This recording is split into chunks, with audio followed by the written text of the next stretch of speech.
Smart phone ಅಂದಾಗ game ಆಡೋದು ಸಹಜ. ಅದರಲ್ಲೂ ಮಕ್ಕಳ ಬಳಿ ಕೇಳುವುದೇ ಬೇಡ.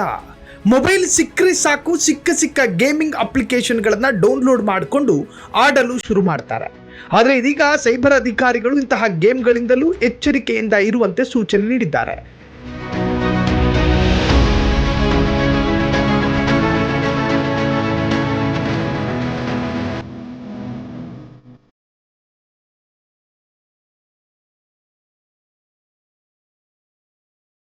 ಇತ್ತೀಚಿನ ದಿನಗಳಲ್ಲಿ ಸ್ಮಾರ್ಟ್ ಫೋನ್ ಪ್ರತಿಯೊಬ್ಬರಿಗೂ ಅತ್ಯಗತ್ಯ ವಸ್ತು. ಯಾವುದೇ ಕೆಲಸವನ್ನ ಕ್ಷಣ ಮಾತ್ರದಲ್ಲಿ ಮೊಬೈಲ್ ಮೂಲಕ ಮಾಡಿ ಮುಗಿಸಬಹುದು. ಯಾವುದೇ ಆನ್ಲೈನ್ ಖರೀದಿ, ಆನ್ಲೈನ್ ಪೇಮೆಂಟ್ ಮಾಡಬೇಕಂದ್ರೂ ಸ್ಮಾರ್ಟ್ ಫೋನ್ ಮೂಲಕ ಥಟ್ ಅಂತ ಮಾಡಿ ಮುಗಿಸಬಹುದು. ಇದೆಲ್ಲ ಕಾರಣದಿಂದ ಇತ್ತೀಚಿನ ಸ್ಮಾರ್ಟ್ ಫೋನ್ಗಳಲ್ಲಿ ಪ್ರತಿಯೊಬ್ಬರ ಗೌಪ್ಯತೆ ಅಡಗಿರುತ್ತದೆ. ಆದ್ದರಿಂದ ಸ್ಮಾರ್ಟ್ ಫೋನ್ ಬಳಸುವ ಪ್ರತಿಯೊಬ್ಬರು ಕೂಡ ಎಚ್ಚರಿಕೆಯಿಂದ ಇದ್ದರೆ ಒಳ್ಳೆಯದು.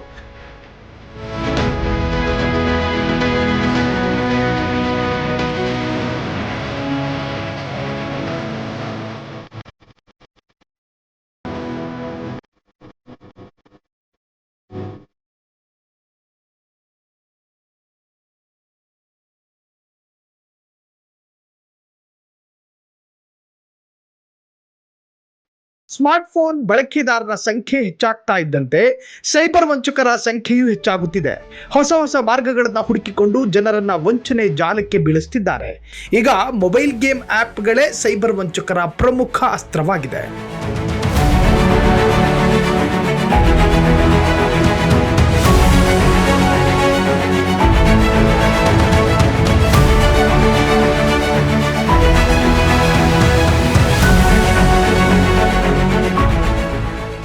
ಮಕ್ಕಳ ಕೈಗೆ ಪೋಷಕರು ಮೊಬೈಲ್ ಕೊಟ್ಟಿರುತ್ತಾರೆ. ಅವರು ಗೇಮಿಂಗ್ ಅಪ್ಲಿಕೇಶನ್ಗಳನ್ನು ಹೆತ್ತವರ ಮೊಬೈಲ್ನಲ್ಲಿ ಆಡ್ತಾ ಇರ್ತಾರೆ. ಆದರೆ ಈ ಅಪ್ಲಿಕೇಶನ್ ಮೂಲಕವೇ ಮೊಬೈಲ್ ಹ್ಯಾಕ್ ಮಾಡಿ ಬ್ಯಾಂಕ್ ಅಕೌಂಟ್ನಲ್ಲಿರೋ ಹಣ ದೋಚುತ್ತಿದ್ದಾರೆ. ಇತ್ತೀಚೆಗೆ ಮೊಬೈಲ್ ಗೇಮಿಂಗ್ ಆ್ಯಪ್ಸ್ಗಳಾದ Candy Crush, Temple Run, Subway ಸರ್ಫೇಸ್ನಂತಹ ಅಪ್ಲಿಕೇಶನ್ಗಳು ಅಪಾಯ ತರುತ್ತಿವೆ.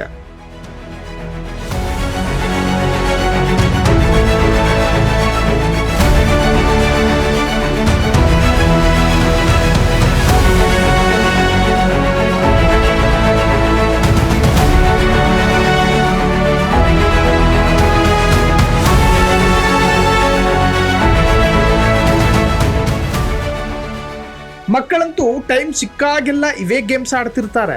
ಈ ಗೇಮ್ಗಳನ್ನು ಡೌನ್ಲೋಡ್ ಮಾಡಲು ಯಾವುದೇ ಹಣ ಪಾವತಿಸುವ ಅಗತ್ಯವಿಲ್ಲ. ಪ್ಲೇಸ್ಟೋರ್ನಿಂದ ಉಚಿತವಾಗಿ ಡೌನ್ಲೋಡ್ ಮಾಡಿಕೊಳ್ಳಬಹುದು. ಆದರೆ ಇದೇ ಅಪ್ಲಿಕೇಶನ್ ನಕಲಿ ಆಗಿರೋ ಸಾಧ್ಯತೆಗಳು ಇವೆ.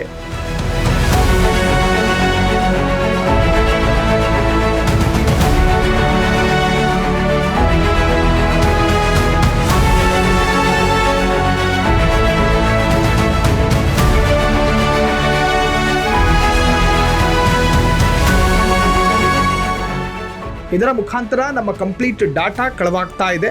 ಇದರ ಜೊತೆಗೆ ಗೇಮ್ ವೇಳೆ ಬರೋ ಜಾಹೀರಾತುಗಳನ್ನು ಕ್ಲಿಕ್ ಮಾಡಿದ್ರೂ ಬ್ಯಾಂಕ್ ಅಕೌಂಟ್ ಕನ್ನ ಬೀಳಲಿದೆ. ಪೋಷಕರು ತಮ್ಮ ಮಕ್ಕಳ ಕೈಗೆ ಮೊಬೈಲ್ ಕೊಡೋ ಮುನ್ನ ಹಾಗೆ ಅವರು ಆಡುವ ಮೊಬೈಲ್ ಗೇಮ್ ಬಗ್ಗೆ ಎಚ್ಚರದಿಂದ ಇರಬೇಕಿದೆ.